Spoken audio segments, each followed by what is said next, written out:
Hello and welcome back to Doom 3. Memory serves, I gotta go link up with Bravo team. And we gotta go ahead and send off some kind of transmission to... What the hell? Oh, hey asshole. I was wondering what the hell just hit me. Yeah, and it turns out it was him. Yeah, we gotta go link up with Bravo team, go send off a transmission, and then probably... I don't know, I'm sure nothing bad will happen when we're going there. Everyone will probably be fine, nobody will be dead. But here we go. Alright, so let's go ahead and turn that on. So we unlock the airlock, and I hope this opens. Ah, here we go. Hey, buddy. Good job. You really did a great job holding on security there. See, okay, your friends here at least, like, they managed to get some shots off. Oh, come on, asshole. There we go. Yeah, cool. You know, I'm trying to think of what games actually ended up being made in this engine. I think it was... I'm pretty sure this and Quake 4 were the only games that were made in... What is this? Is this id Tech 4? I think this might be id Tech 4. Yeah, there were only a couple of games made, and they were both, I think, made by... Yeah, I think they were both made by id Tech. I think the company used its own in-house engine for stuff, and then that was that. Which is kind of funny and tragic, because this engine isn't terrible. Like, for lighting, it's really damn solid. Oh, you know what? Here, let's, So, I don't know, yeah, if you can kind of tell. The problem with the grenades, and I didn't get a chance to show this off in the last video, is that they're very bouncy. The grenades, like, yeah, they bounce all over the place. It's almost like they're rubber. Which is kind of annoying, because it means that it's really, really easy for them to basically bounce in and hit you instead.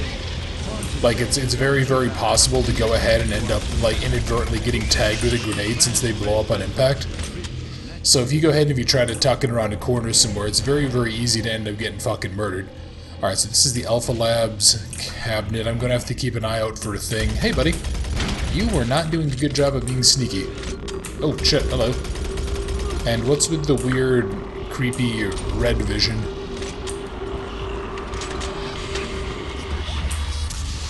Okay, I guess I got hit with a box of some kind? Alright, anything else? Oh, hey, look, there's actually a video. You know what, let me see. Are you... Okay, you're open. Jackass. Oop. Yeah, definitely want to still be taking out the corpses here. Anything else going? Oh. Okay, open gate access repair. Access while EPD is running can be fatal. Don't shoot at me, dickhead. Fuck you. How do you like it, asshole? Okay, I need to go watch that video, and I need to go check that for anything. Let's go see. So who is this? This is Kyle Berger. And what is this? This is, oh, the Alpha Labs introduction, the elemental phase deconstructor. For generations, humankind has lived under the looming specter of slowly dwindling natural resources.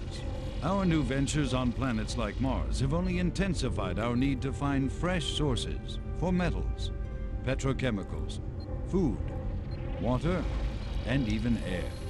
To meet that need, UAC researchers have developed dramatic solutions. Solutions that will soon pay off for the UAC, its investors, and indeed the entire human race. Mars itself is our chief ally and the key to our solution. Look around at its vast red deserts, rich in naturally occurring iron oxides. They are the raw materials of our future. We have developed a process that destabilizes the atomic structure of pulverized iron oxide and separates it into subatomic particles, which are then siphoned off to create new elements. Like alchemists of old, the elemental phase deconstructor allows us to transform red Martian soil into clean air, fresh water, and hydrogen fuel, the building blocks for a sustainable, human-friendly Martian environment. And this is only the beginning. With continued research, we envision creating ever more complex molecules, even organic matter itself. Atom by atom, the UAC is building an ever brighter future for humankind. Okay, so typical corporate propaganda bullshit. Let's see. Kyle Berger. Alright, so EPD status. Everything is going exceptionally well. Setting up the baseline. Yeah, okay, they're setting it up. And then there's the collection scrubber, a bunch of cones and trays. Yeah, basically just saying he needs to go sign. And then there should be... Okay, there's an Audio log accident. for Kyle Berger, research supervisor for the EPD project. The elemental phase deconstructor is fully operational, and the research data we have gathered so far is very impressive. Unfortunately, we had a terrible accident last week. Research assistant Patterson was calibrating one of the quark emitters in the chamber, and witnesses say he appeared to see something, almost like something was talking to him, and he backed right into the particle beam.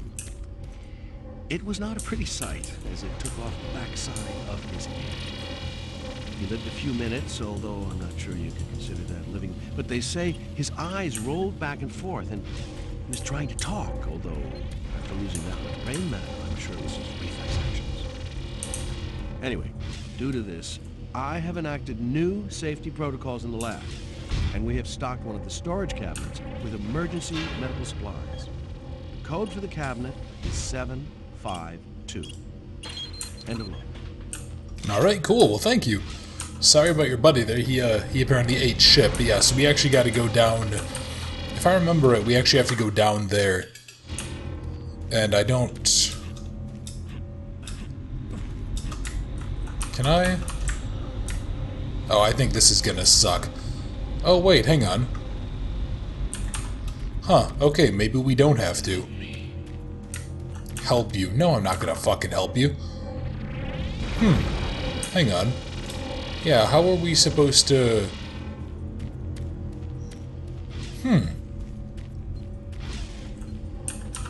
Wait, do I need to punch that open? Sorry, I tried to suppress that one, but that wasn't gonna fucking happen. Yeah, I think I might need to actually, like, punch or shoot that one open. I can't remember what I'm supposed to do with that otherwise. So let's, Okay, let's go on in and let's go hope like hell, because, yeah, if this thing fires and it hits me, I'm gonna die. No, there's... Oh, hang on. Oh, here we go. Okay, so it's a button. Oh, hey, how's it going, buddy? Excuse you. Oh, come on, asshole. Don't run around like that. Don't be a dick. There we go. Yeah, you know, I feel like the first time that I ever played this, I seem to recall that particular section causing a little bit of a problem. Yeah, I seem to recall getting kind of lost there and having to actually look up what the hell to do. But it has been ages and ages. I think actually back... so this was a game that actually one of my really good friends, a guy named Tom, we would always go hang out at his place when I was younger and this came out. And I mean, like, when this released younger. And, you know, we'd go ahead and we would go play this, and it would just be like a really kind of spooky, creepy time, and we'd always, you know, get kind of both freaked out and we'd make fun of it. And he actually had, I think he found like a list of all of the codes for the things, for all of those security cabinets or whatever. And we always ended up using it because it was always so difficult to find stuff. Or especially because, you know, this is when we were like obviously much younger, so like we'd have to worry about waking up our family and stuff when we were playing games and all that. Oop, dickhead. Yeah, we'd always have to worry about waking up our families and such. We'd have to, like, instead of listening to the audio logs, we'd go ahead and just pull up the list instead. Yeah, I was tempted to do that for this, but I decided no. I wanted to make it so that if I did go miss anything in here, it was entirely due to me. Seal breach pipe section, yeah, sure. Stopped. Fire extinguished. Cool.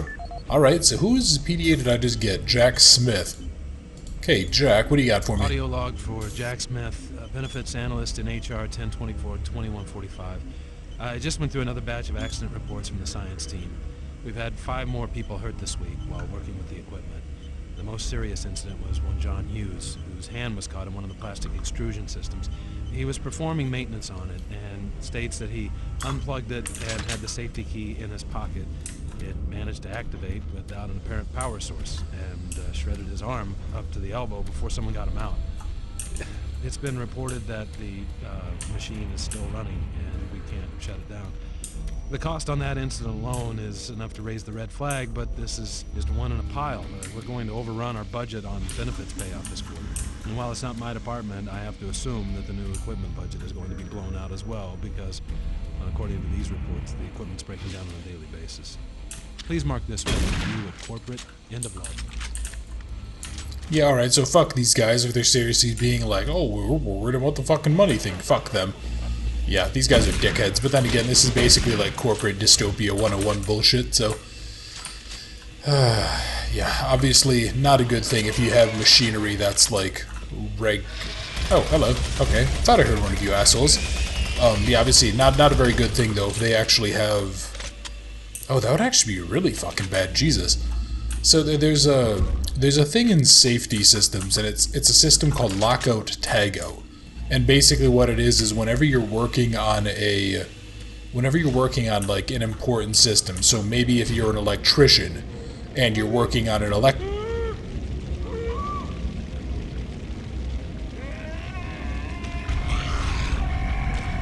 Oh, these assholes. I remember these little fuckers.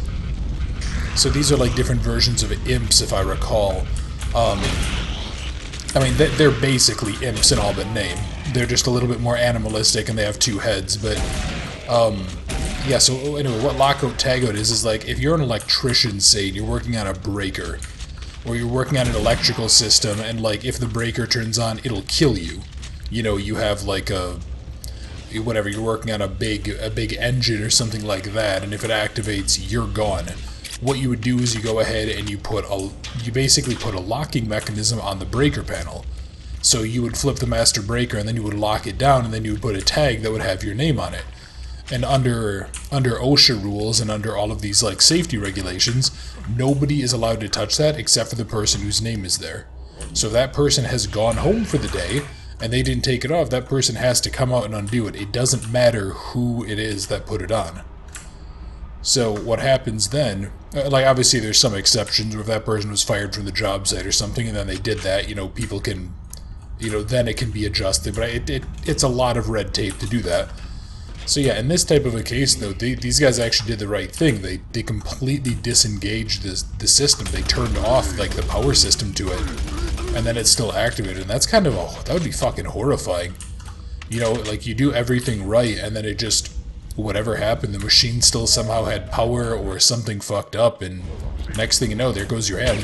Hey, buddy. There we go.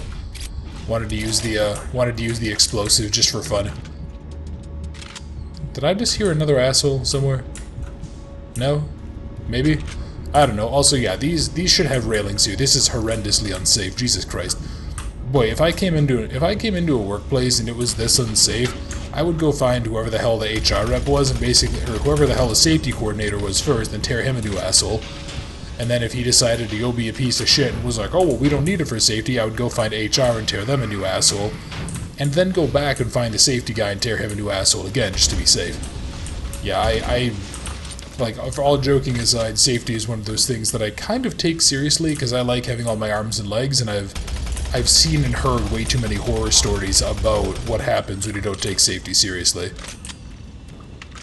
Actually, I think there was one very, very horrifying thing that I saw, and it was a guy in between two train cars, and he was waiting for the train cars to back in together, and then he goes ahead and he would... Oh, what can I do here? Hang on. Oh, cool, I can go back up some guy's files. Sweet. What is that? Display data, tracking access, scanning data... Oh, okay, that just goes in a loop. But yeah, and then so the guy goes ahead and he's in between two trains, and when they back into each other, he like hooks this big ass chain between them. And then that basically led to I think it was a comment chain, I think this was on Reddit or something, it talked about coupling, which is exactly what it sounds like, and it's when a human body gets caught between two fucking trains, like two train cars. And I don't know how familiar any of you are with train cars, but train cars weigh a fucking shitload. Like, we're talking hundreds of tons, depending on what they're loaded with, if not more. So, yeah, that, you basically get fucked, but, like, it crushes you so thoroughly that your body, like, you're kept alive because it kind of keeps everything pinned in place until the train moves. That's really the gist of it. It's fucking horrifying. Yeah, so that's stuff like that is why I take safety bullshit so seriously. Because it's way too easy to fuck up once, and the next thing you know, like, you're dead. You know, you fuck around with an electrical system at the wrong time, and then suddenly, there you go, you now have permanent brain damage from like 150,000 volts sorting through your body. Fuck off, man, come on. So anyway, yeah, fuck the UAC if they're gonna be that cavalier about safety. So, what did I just pick up? I just got a video, I think, right? The Hydrocon. Safer worlds for everyone. For centuries, people on Earth have waged war over two things vital to human existence: fuel and water. As part of its ongoing commitment to create safer worlds for everyone, the UAC recently unveiled its development of the Hydrocon. Though still in its prototype stages, the Hydrocon will, in one dramatic move, forever end all shortages of water and fuel. By splitting iron oxide molecules, the Hydrocon produces oxygen and hydrogen cheaply and safely, without the need for large amounts of electricity. The hydrogen is then used for hydrogen fuel, a substance so versatile and clean that it can be used in everything from home appliances to today's most demanding rocket engines. A side benefit of producing this fuel is an endless supply of pure, spring-like water that is more refined than any earthbound spring. We envision a world where technologies such as the Hydrocon can be used to end drought and civil strife in impoverished nations where water or fuel have ever been in short supply. While always at the forefront of scientific research and development, Union Aerospace hopes that the creation of the Hydrocon will continue to make safer worlds for everyone. Okay, continuing the trend of corporate propaganda bullshit. You know, that would actually be kind of interesting, though, if we're able to somehow reach a point where, like, we just don't have to worry about water anymore. Water or, like, fuel sources. That would be... You know, at a certain point, right, it kind of creates this question of... Oh, you startled me. Man, am I ever glad to see you. I thought I was all alone. It's been freaking spooky lately. The Hydrocon's blown a few circuits and is unstable. Be careful with that gun. A stray bullet into the glass shields could blow the whole area. I feel like you have bigger issues, like this gaping safety flaw. I'll head to the science office when I have this under control. Yeah, sure thing, buddy. What was I saying? Oh yeah, like, at a certain point, you know, let's say that we suddenly were able to. Let's say that we were able to make it so that we had enough food and fuel, and hell, we could just establish it, like, at our current population. You know, would there even be a reason, then, to, like, promote people to have more kids? Would there be a reason to promote the growth of, like, the number of human beings? You know, I guess that creates a question of, what are we at, like 7.5, 8 billion people or something on this fucking planet? Why wouldn't we then want to maybe promote fewer people? Like, I know that tends to have some really unpleasant connotations, because people tend to, like, associate those kind of questions with eugenics movements, but yeah, really makes me wonder, you know, if there ever would be a point where people would ever be okay with, like, hey, we're going to directly disincentivize having kids because we don't need more people and we're completely stable and we're able to thrive under current conditions. Anyway, well, on that positive note, let's go on in here. So, Bernie Lipids, time off. Okay, he's heading to Mars City tonight for some beers, and then a siphon hose in the oxygen valve is forming a leak. Okay, so yeah, that's gonna be a problem. So basically, this is the game saying, hey, dipshit, don't misshoot anything and then kill us all. Wonderful. Which, again, kind of begs the question, why is it even possible for that to be a thing? Hey guys, how's it going? I really dislike you assholes. It's not so much that they're difficult, it's just that there tend to be so damn many of them. You know, you don't really ever... I don't want to say ever, because I'm pretty sure I'm incorrect, but I haven't played this game at all recently, so I don't actually remember. But, like, it's not often that I can think of, at least, that you fight more than 2 or 3 imps at a time. But those guys tend to be... Those guys tend to come in packs of, like, 4 to 6 plus. You know, depending on the area, obviously. So that ends up making them just kind of more of a pain in the ass to fight than anything. Alrighty, well, let's see. What do I want to go? Blue 19 or blue 20? I don't really know. I guess I'll go blue 19. Okay, that has an alpha red security protocol. I don't know what that actually means, but... Fuel and water. Oh, okay, so this is alpha blue. Got it. Hey, buddy. Cool. So I really want to know why our guy... Oh, hey, dickhead. I really want to know why our guy happened not to get... You gonna come through? There we go. Yeah, I really want to know how our guy managed to not get taken over by the demons. Like, was he just lucky? Because I know that it kind of, like, earlier on, when the first possession started with that one Asian guy, I know he went ahead and he got possessed, and I think, like, one of those skulls, one of the spirits or whatever, kind of zoomed past us. But I don't know if that was actually supposed to be the one that was going to possess us, or if it was just... if we were here, or if this is just a question of being lucky. Also, it's gonna sound very strange, but I genuinely kind of would be curious to know what that experience is like, because I'm actually fairly good at stopping myself from doing certain things and from kind of resisting mental impulse, and I would be really curious to know if I'd be able to. But like, that's one of those things that you really shouldn't fuck around with, because obviously if it fails, then you're completely screwed. But I don't know, it would be curious if there was a way to, like, see what that was like. But then again, that would also entail that, you know, demons be real, which is obviously not the case. You know, sometimes I do wonder if I'm a little bit insane, because stuff like that sounds interesting to me. Or stuff like that would be something that I would, like, volunteer to test out. As long as I knew that there was a way to fix the problem. If there was a fuck up, or... you know, if I failed at what I wanted to do there. Yeah, again, like, this game goes for a very, very old school... I guess, is that the right word? Old school horror? Where it's like, it's a lot more gore focused, it's a lot more kind of in your face, it's just like, it's blood and guts and violence type of horror. Yeah, and I know I talked about this in the first part. Like, I definitely think games like Amnesia did really change what was commonly accepted as a horror setting. Which isn't necessarily a bad thing, mind you. It does make me wonder sometimes. Hey, buddy. Yeah, it does make me wonder, like, what the gaming world would look like if somebody else had sort of beaten them to it.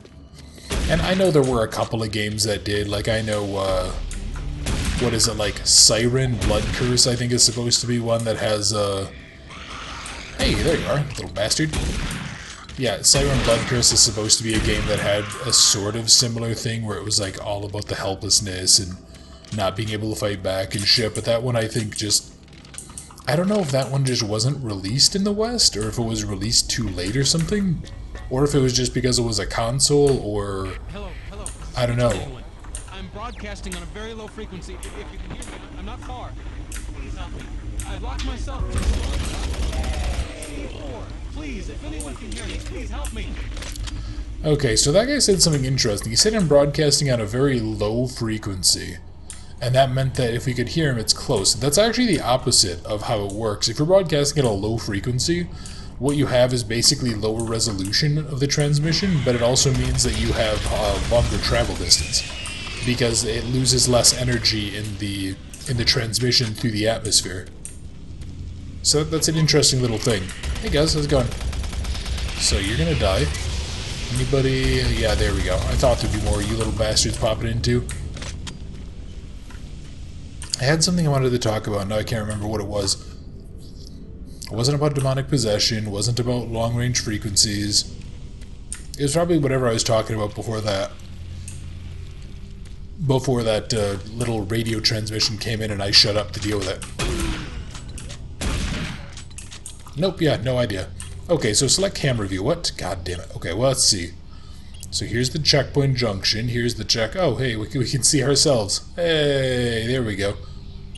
The coolant junction, there's nothing there. The compressor, storage and engineering, coolant control. I don't know what the point of this is, if this is just like another little thing to kind of show off the technology or what. Alright, Andrew Audio Chen. report regarding the disrespectful treatment of new research staff, September 14, 2145. As you know, I have gone to considerable effort to recruit my staff researchers for Alpha Labs. Finding team members with the qualifications, let alone the willingness to come to Mars, has not been a trivial task. You know this already. But it is necessary that I emphasize why their complaints must be taken seriously. We won't be able to keep our people going with new researchers and harassment. No, harassment is exactly the right word. I'm routinely getting reports of UAC security asking inappropriate questions and submitting my staff to unnecessary background checks. I must insist that we be allowed to keep our personal lives private and be left to complete our assignments without further delay. If there is some kind of security threat, I suggest that UAC security look more deeply into their own staff. This is Andrew Chin, Ed. Alright, so it sounds like he's pretty pissed off. But yeah, there was actually a code in there. And what was it? I think it was 408 or something like that, or 409. Yeah, that's for 038, I believe. But yeah, it also looks like it's a little bit exposed to the atmosphere out here, which kind of sucks. Now, again, I feel like they could have done something really damn cool with that, because, like, you don't really get many opportunities to go out and experience it, at least in this particular one. I think in one of the expansions, there's a few more chances to go out onto the surface, if memory serves. But yeah, it does, I really would have liked to see something a little bit more, I don't know, I would have liked to have them go outside and actually use the surface more. You know, I think that they could have probably, I think they probably could have done something kind of cool with that. But then again, I mean, what do I know? I guess I'm not a game developer, and maybe they did consider that, and maybe it had to get cut, I don't know. Stop that, asshole. So, Bravo team reports they've located your position, but are unable to move to your current location. Head to engineering and try to link up with them in Sector 3. yeah, sure thing, man. Alright, so I got another code here, another thing. This is Walter Connors. For Walter Connors. The MFS compressor is producing fantastic results. The latest modification I made to the dilation matrix were the real key to the recent breakthrough. All in all, I feel my work on this project has been the catalyst that propelled everything forward. I've also taken a set amount of time each day to make sure that everyone is doing their job, and of course I all of their data to ensure that no mistakes are made. This is going to be a huge money maker for the company, and quite honestly, without my input and hard work, I'm not sure that we would have gotten this far. So I wanted also to thank you for your supervisory role in the project. Working with you is a true honor. Just remember me in the end of the year reports, as I'm certain I deserve a promotion. Walter out. What a pathetic way of going about it, but it also sounds like Walter knows about a, Oh, hey, how's it going, you little bastard? Yeah, it sounds like Walter had one of the codes to the cabinet. I think it's 039 was his cabinet number. Also, there's something interesting. That little, that fireball attack that the imps do, it actually has a mild amount of splash damage, which is often something that, especially in the higher difficulties, it can really do a good job of taking players out. Because actually, if I remember right, too, on the... I can help you. The lights are all out. I'll lead you through here if you can get me off this base. Okay, so see, this is going to be an interesting section, because we're actually going to go into an area that the game very clearly was built on having limited light sources, because I couldn't use my... the electrical systems in this area. Watch out. A big one could knock out. Yeah, because you obviously... Oh, thank God there's a fucking minigun here. Yeah, obviously, no, I can't have my flashlight and a gun out, or I think you might have been able to have your pistol out or something back in the day. But yeah, since this version of the game adds in a shoulder-mounted light, it does kind of make these sections a lot easier. And you know what? Hang on. Since, yeah, you know, I'm sitting pretty with a decent amount of ammo, I think I'm just going to say fuck this guy and get moving on my own. Yeah, I'll just kind of pause periodically. Or not. Yeah, so that's going to be a minor issue, though. There's going to be these little electromagnetic pulses being generated by something. Oh, hey, there you are. You little bastard. God damn it, come back here.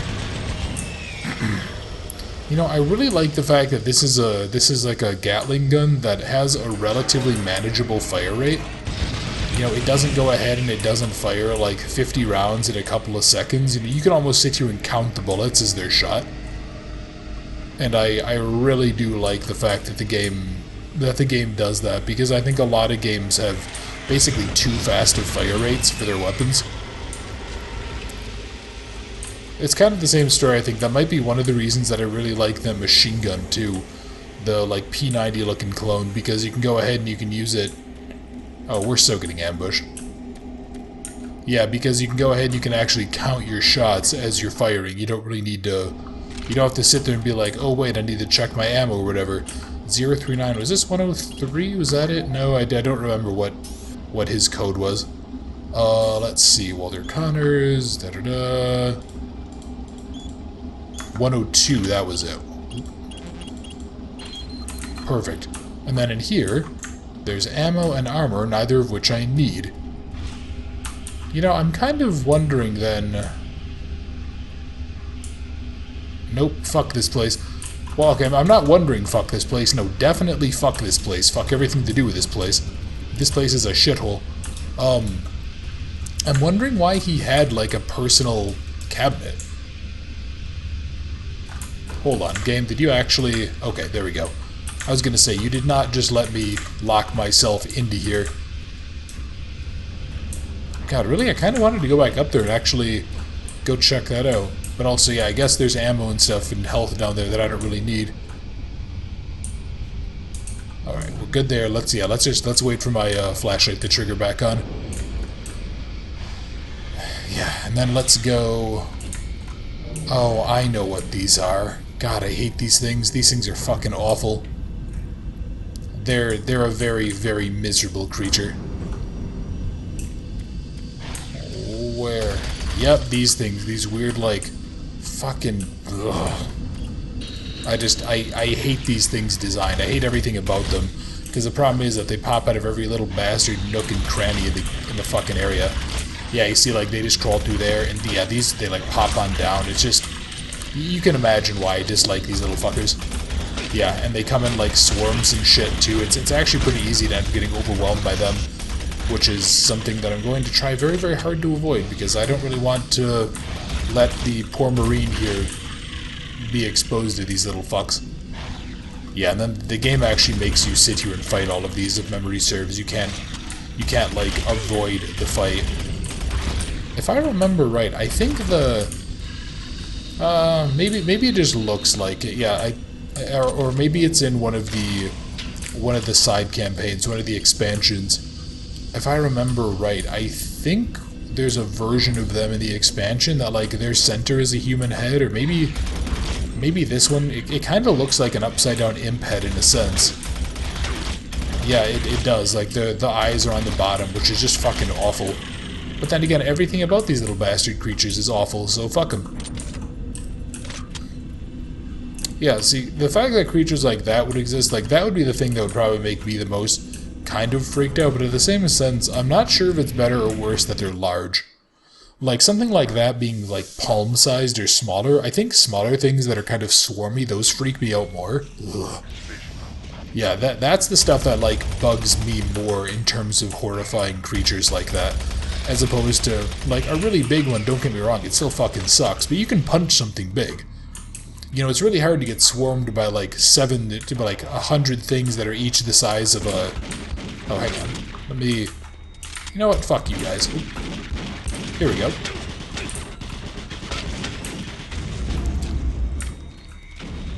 There we go. I think that took out both of them. Yeah, because I don't remember if when that... I don't remember if when these go off, if they just go off, do they... Oh yeah, so you see, there's a good example of that problem, where the grenade, when it goes... God damn it. I just want to see if when this goes off, if it has the red. Okay, so if it goes red, it means it hit something. But